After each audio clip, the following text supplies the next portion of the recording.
Muito boa noite a todos, irmãos e irmãs de ideal espírita, cristão, que nós possamos juntos, nessa noite, aprendermos um pouco mais com a mensagem do Evangelho à luz da doutrina espírita. Antes de iniciarmos, queremos fazer nossa oração para nos conectarmos com o alto, com os mensageiros do bem.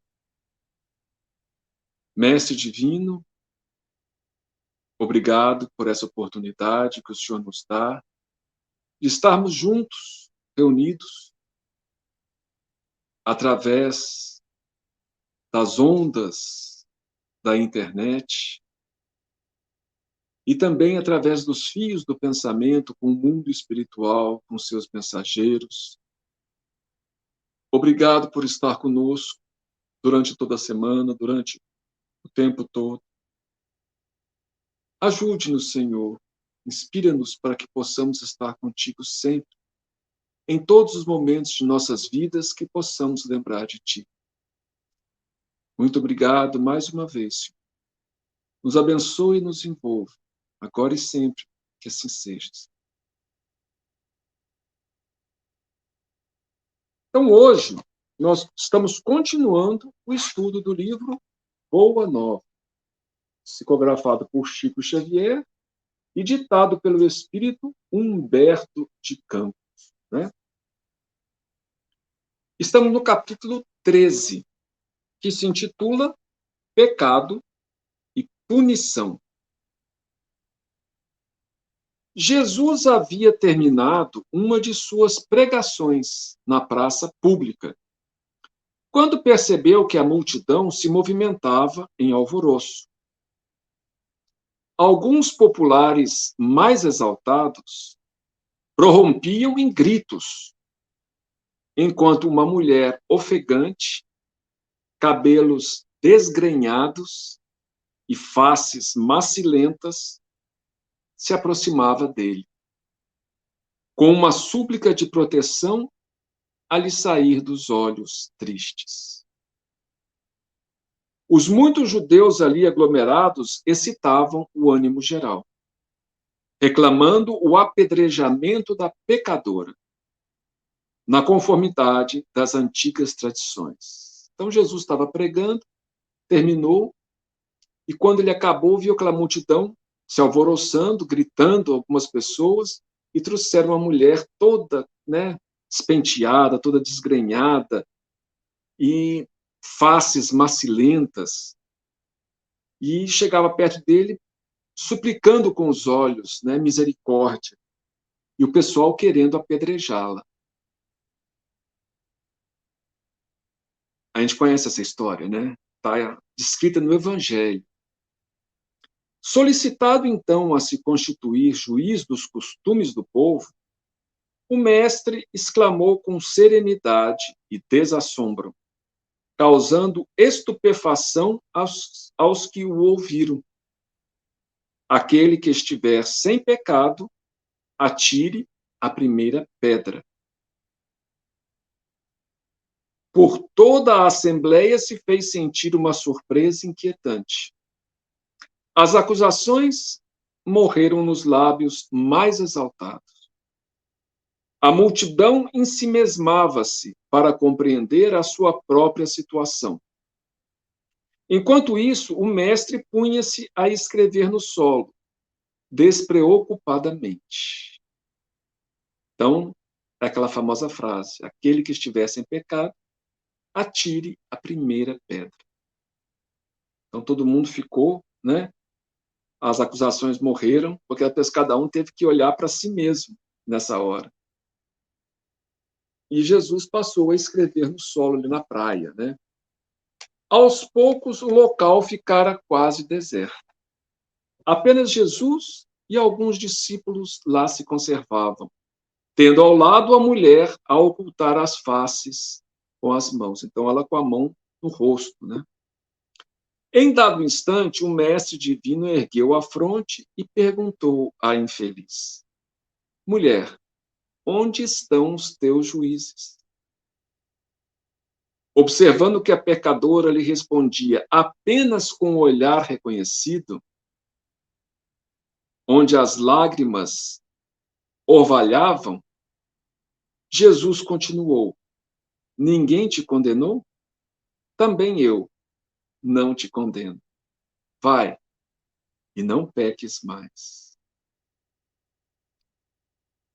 A infeliz criatura retirou-se, experimentando uma sensação nova no espírito. A generosidade do Messias lhe iluminava o coração, em claridades vivas que lhe banhavam a alma toda. Mas enquanto a pecadora se retirava, presa de intensa alegria, os poucos discípulos que se encontravam junto do Senhor não conseguiam ocultar a estranheza que lhes causara o seu gesto. Por que não condenar a ele aquela mulher de vida censurável aos olhos de todos? Não se tratava de uma adúltera? Então, a mulher não conseguiu nem falar com Jesus. Ela olhou para ele com um olhar reconhecido, chorando, e ele falou: vai e não peques mais. Eu também não te condeno. Quer dizer, Jesus não veio para condenar a gente. Muita gente tem essa ideia de Jesus. Alguém que está nos vigiando para nos punir, nos condenar. Essa é uma visão criada por nós, seres humanos. Mas não é o que o Evangelho mostra. Jesus veio para nos salvar, isto é, para nos retirar do erro, mas com amor, com misericórdia, com compaixão. Nesse íntere, João, o discípulo, se aproximou e perguntou: Mestre, por que não condenastes a meretriz de vida infame? Jesus fixou no discípulo o olhar calmo e bondoso e redarguiu: quais as razões que aduzes em favor dessa condenação? Então, por que você está querendo condenar? Porque Jesus perguntou para ele. Sabes o motivo por que essa pobre mulher se prostituiu? Então, aqui fala que ela não era simplesmente uma adúltera, era uma prostituta.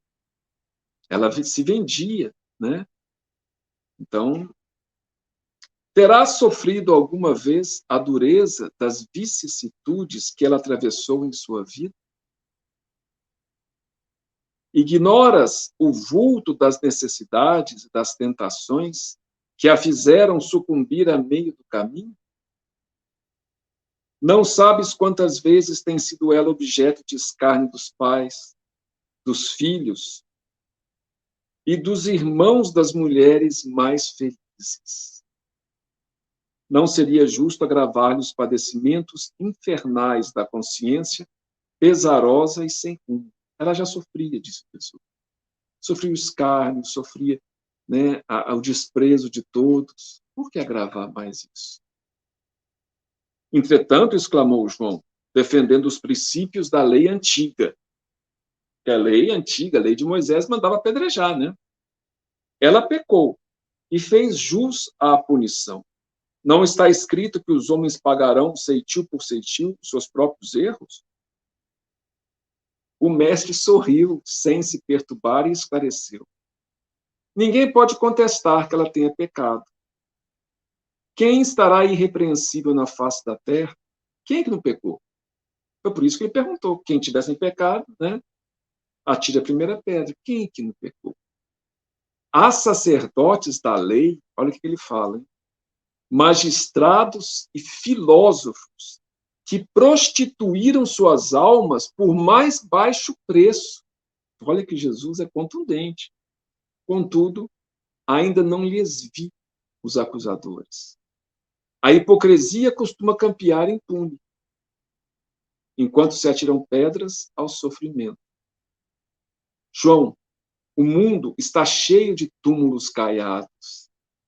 Deus, porém, é o Pai de bondade infinita, que aguarda os filhos pródigos em sua casa. Poder-se-ia desejar para a pecador humilde tormento maior do que aquele a que ela própria se condenou por tempo indeterminado? Toda vez que cometemos o erro, Jesus não fala que ela não cometeu o erro, mas ela mesma, ao cometer esses erros, ela mesma se condenou a um sofrimento que ela já estava passando por ele. Quantas vezes lhe tem faltado pão à boca faminta? ou a manifestação de um carinho sincero à alma angustiada. Raras dores do mundo serão idênticas às agonias de suas noites silenciosas e tristes. Raras dores do mundo serão idênticas às agonias de suas noites silenciosas e tristes. Esse, o seu doloroso inferno, sua aflitiva condenação. É que em todos os planos da vida, o Instituto da Justiça Divina funciona, naturalmente, com seus princípios de compensação. A justiça divina está dentro de nós. Ao errarmos, acionamos esse mecanismo dentro de nós mesmos, né? Cada ser traz consigo a fagulha sagrada do Criador e erige dentro de si o santuário de sua presença, ou a muralha sombria da negação. Mas só a luz e o bem são eternos. E um dia todos os redutos do mal cairão, para que Deus resplandeça no espírito de seus filhos. Não é para ensinar outra coisa que está escrito na lei: vós sois deuses. Porventura não sabes que a herança de um pai se divide entre os filhos em partes iguais? As criaturas transviadas são as que não souberam entrar na posse de seu quinhão divino, permutando-o pela satisfação de seus caprichos, no desregramento ou no abuso, na egolatria ou no crime, pagando alto preço pelas suas decisões voluntárias. Examinada a situação por esse prisma, temos de reconhecer no mundo uma vasta escola de regeneração, onde todas as criaturas se reabilitam da traição aos seus próprios deveres.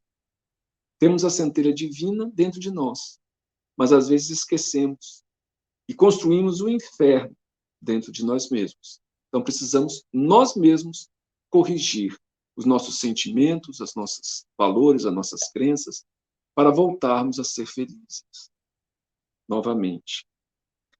A Terra, portanto, pode ser tida como um grande hospital, em que o pecado é a doença de todos.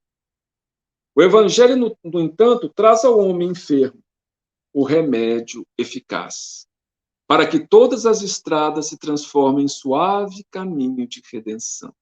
Então, o Evangelho é o remédio, né, para nossas dores íntimas. O perdão, a benevolência, a paciência, etc.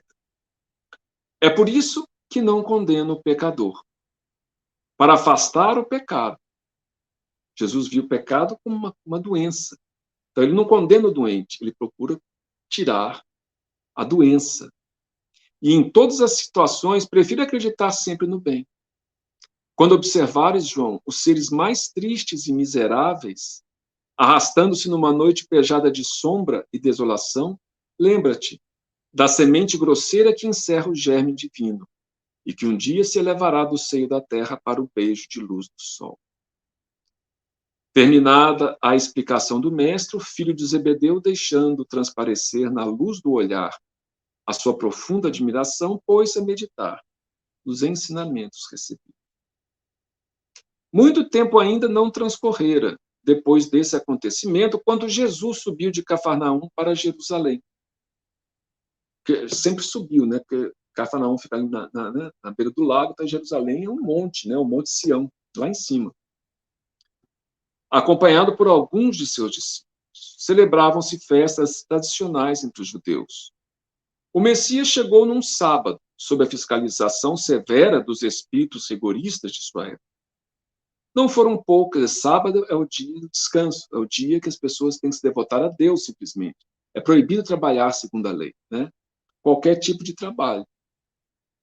Não foram poucos os paralíticos que o cercaram, ansiosos pelo benefício de sua virtude salvadora. Escandalizando os fanáticos, o mestre curava e consolava, mas ele continuava trabalhando ali, né? Em benefício dos outros. Na sua jornada de gloriosa redenção. Explicando que o sábado fora feito para o homem e não o homem para o sábado, enfrentava sorridente as preocupações dos mais exigentes. Então, essa frase é muito importante. O sábado foi feito para o homem e não o homem para o sábado.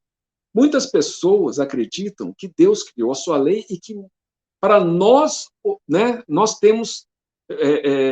somos criados para obedecer à lei divina. Na verdade, a lei existe em nosso benefício, porque ao segui-la, nós seremos os primeiros beneficiados. Né? Então, Jesus inverte essa ideia. Vendo tantos cegos e aleijados, Tiago o interpelou. Mestre, sendo Deus tão misericordioso, por que pune seus filhos com defeitos e moléstias tão horríveis? Né? A gente vê tanta miséria, como é que Deus castiga dessa forma? Acreditas, Tiago, que Deus desça da sua sabedoria e de seu amor para punir seus próprios filhos? O Pai tem o seu plano determinado com respeito à criação, mas dentro desse plano, a cada criatura cabe uma parte, pela qual terá de responder. Abandonando o trabalho divino para viver ao sabor dos caprichos próprios, a alma cria para si a situação correspondente, trabalhando para reintegrar-se no plano divino, depois de haver deixado, se haver deixado levar pelas sugestões funestas, contrárias à sua própria paz. Então, Deus estabelece o melhor caminho para a gente, mas na nossa rebeldia achamos que nós sabemos mais do que o próprio Criador e resolvemos trilhar um caminho diferente, como o filho pródigo que se afasta da casa do pai e termina indo comer com os porcos, né? Não foi o pai que levou lá, não foi o pai que castigou. João, que estava ouvindo, né, compreendeu que a palavra do Messias era a confirmação dos ensinamentos que já ouvira de seus lábios, na tarde em que a multidão exigia o apedrejamento da pecadora. Afastaram-se em seguida do tanque de Betsaida, cujas águas eram tidas em Jerusalém na conta de miraculosas, e onde o mestre fizera andar paralíticos, dera vista a cegos e limpara leprosos.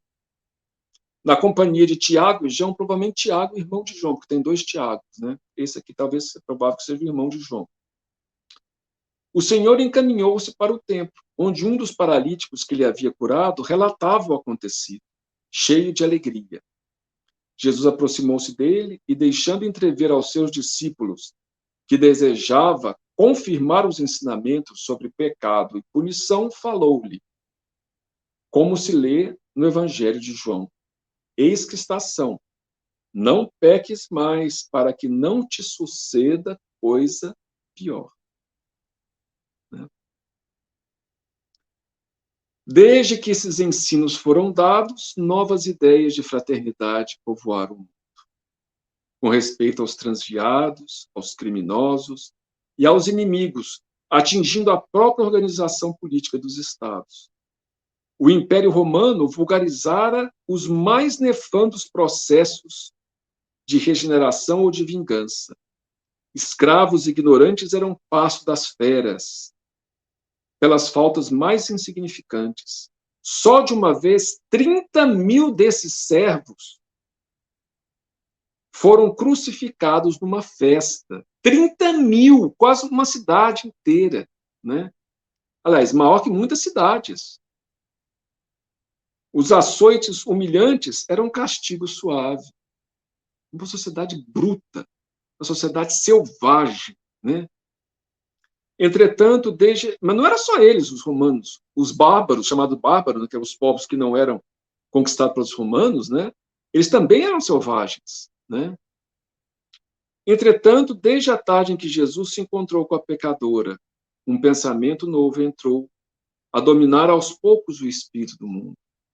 A substância evangélica do ensino penetrou o aparelho judiciário de todos os povos. A sociedade começou a compreender suas obrigações e procurou segregar o criminoso, quer dizer, separá-lo, né? Prendê-lo, como se isola um doente, buscando-lhe auxiliar a reforma definitiva. Os menores delinquentes foram amparados pelas escolas de regeneração. Todo o sistema da justiça humana evoluiu para os princípios da magnanimidade. E os juízes modernos lavrando sua sentença sem nunca haverem manuseado o Novo Testamento, talvez ignorem que procedem assim por ter sido Jesus o grande reformador da criminologia. Então, Jesus mostrou que devemos, né, olhar o pecador como nosso irmão, porque todos somos pecadores, isto é, todos cometemos erros, somos espíritos aqui na Terra, espíritos rebelados. Se nessa encarnação não cometemos erros graves, com certeza em encarnações passadas nós já cometemos. Nós lemos histórias espíritas que numa encarnação aquela pessoa é querida, é espírita, é trabalhador, mas quando vai descobrir na outra ele fez maldades, ele matou, enfim. Então, quem somos nós para julgar e condenar a pessoa? Podemos condenar o gesto. E quando a pessoa comete um gesto, é justo a sociedade se proteger, afastar, prender, não há problema. Mas nunca mais tiveram as barbaridades que tinham antigamente, né? Então, aos poucos, a sociedade foi mudando. E isso, graças ao Evangelho de Jesus, mesmo que muitos legisladores e juízes não saibam disso. Então, com essa mensagem tão bonita, o livro Boa Nova, nós vamos encerrando nossos comentários na noite de hoje, pedindo a Jesus que nos abençoe, nos guarde o coração, nos ilumine, nos proteja, e que nós possamos encher de misericórdia, Senhor, que possamos compreender que todos somos falíveis e auxiliar os nossos irmãos que caem a se levantarem, se assim o desejarem. Muito obrigado, mestre amigo, nos ampare em nossas fraquezas e ser conosco a cada instante de nossas vidas, agora e sempre, que assim seja.